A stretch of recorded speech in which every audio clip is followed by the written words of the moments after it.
Irmãs, pouco a pouco nós vamos retomando a vida habitual antes da pandemia, ainda com aqueles cuidados que a pandemia ainda requer de nós.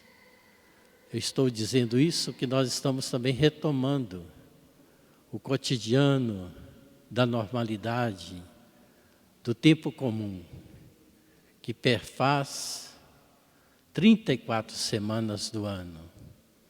Tem os tempos do Advento, do Natal, da Quaresma, da Páscoa, e o restante das semanas todas, nós temos a abordagem do tema do tempo comum, para recordar-nos a revelação do mistério de Cristo, a sua presença nessa história, para nos trazer a salvação.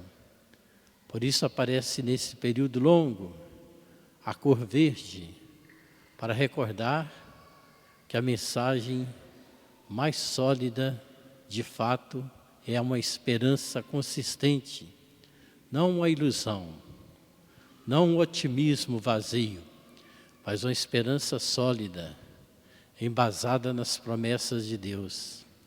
Promessas que nós ouvimos aqui na liturgia de hoje, desde a primeira leitura, a partir da profecia de Zacarias, que Deus não estava quieto, desatento às situações pelas quais a humanidade vinha passando.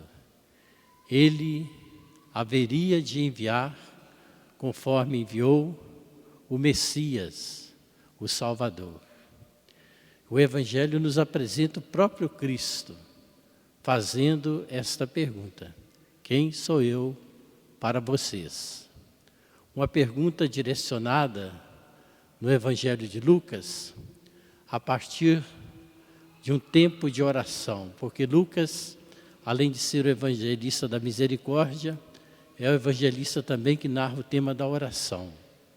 Marcos é o Cristo itinerante, que está sempre caminhando, e é no caminho, na estrada, perto de Cesareia de Filipe, que Marcos apresenta esta pergunta que Jesus fez. Lucas apresenta depois da oração, as respostas são semelhantes, porque de fato o acontecimento é um só. Os evangelistas, eles narram de modo diferente para acentuar a intenção teológica, o objetivo que eles têm, a mensagem que eles querem passar. E quando Pedro diz, tu és o Cristo de Deus, ele está dando aquela resposta que veio realmente do alto, que o constitui de fato como líder dos demais apóstolos, para presidir na caridade a igreja de Cristo que vai nascer. De Simão, ele passa a ser denominado Pedro, pedra, rocha, firme, sobre a qual Jesus quis edificar a sua igreja. É assim que os apóstolos hoje, personificados de modo pleno na missão dos nossos bispos, eles são presididos na caridade pelo bispo de Roma, que é o Papa, sucessor de Pedro.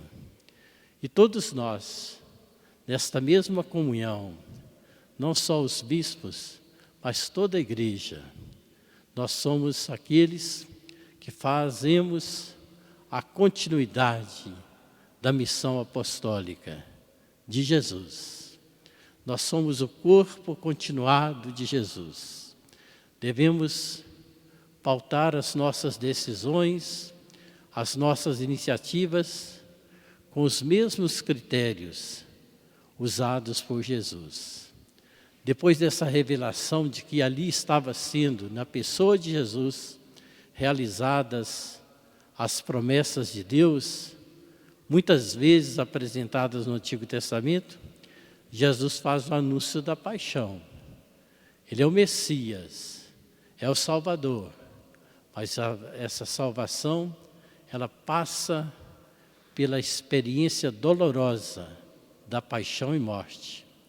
Ele prepara os seus discípulos para terem forças e saber que não vai terminar tudo na morte, no Calvário, não. Deus Pai vai exaltar e ressuscitar o seu Filho Jesus com a força do Espírito Santo. Depois Ele faz aquele encaminhamento para a nossa tarefa missionária. Quem quiser me seguir, renuncie a si mesmo, tome a sua cruz e me siga. Jesus não promete prosperidade, comodidades nesse mundo transitório, embora Ele quer que todos nós tenhamos uma vida tranquila, feliz, revestida daquilo que faz parte da dignidade de cada ser humano, mas Ele nos quer pessoas empenhadas no seu segmento, que não nos acomodemos e não nos refugiemos em subterfúgios para pensar, está difícil, mas não sou eu que tenho que fazer alguma coisa. Não nos isentarmos da responsabilidade. É uma corresponsabilidade que abrange todos nós, cada um com a sua participação, cada pessoa com a missão que Deus coloca em suas mãos. Tomar a cruz é abraçar a missão, não arrastar a cruz de uma forma assim mais presente. A gente podia entender que quem sair arrastando a cruz por aí afora vai ferir os seus ombros. Carregá-la é menos prejudicial. Quem arrasta a missão, reclamando, achando muito difícil, vai sofrer mais, vai conseguir menos resultados. Abraçar a cruz e seguir o exemplo de Jesus, que não se deteve e venceu a morte com a ressurreição. Nós também estamos destinados a esta vitória sobre a morte com todos os seus sinais. Na carta da segunda leitura aos Gálatas, que nós ouvimos, é uma comunidade onde a maior parte seguia a religião judaica e tinha aqueles preceitos que eles ficavam preocupados. Como que nós vamos praticar esses preceitos? Ou nós estamos dispensados deles? Como é que é isso? A salvação é um presente dado por Jesus. Aí o apóstolo vai clareando tudo isso. É um presente, mas precisa ser cuidado, valorizado, correspondido. Nós ganhamos um presente de extrema utilidade para nós, mas não o utilizamos adequadamente, rapidamente nós ficaremos sem os resultados daquilo que a gente tanto apreciava e desejava. A salvação é o desejo de todos nós. Quem a realiza pela sua graça é Jesus. Mas no catecismo nós aprendemos que a graça divina pressupõe a natureza humana. Para Deus agir, Ele depende e espera a nossa interatividade, a nossa aceitação. Ele não nos força a nada. Então São Paulo vai aliviar a comunidade que estava muito preocupada. Como é que é a gratuidade da salvação e o cumprimento da lei?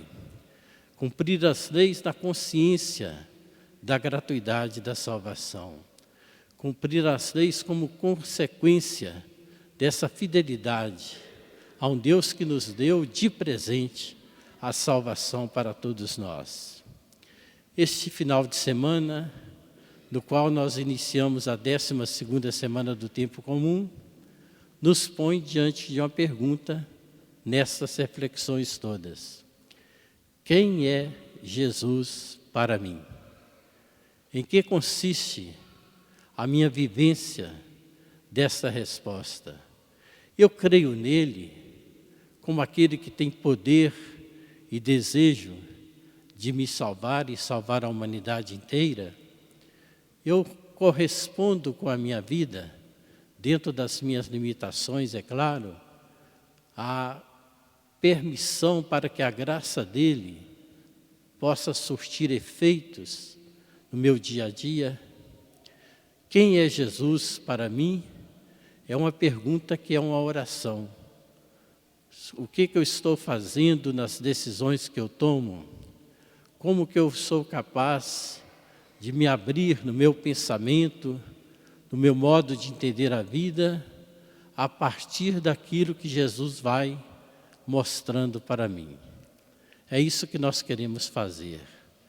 Abrir os nossos corações e permitir que Jesus seja reconhecido em nossas vidas, como aquele que é o nosso Deus, nosso Senhor e nosso Salvador, que nos ama de maneira incondicional. Vamos renovar esta fé dizendo: creio em Deus Pai,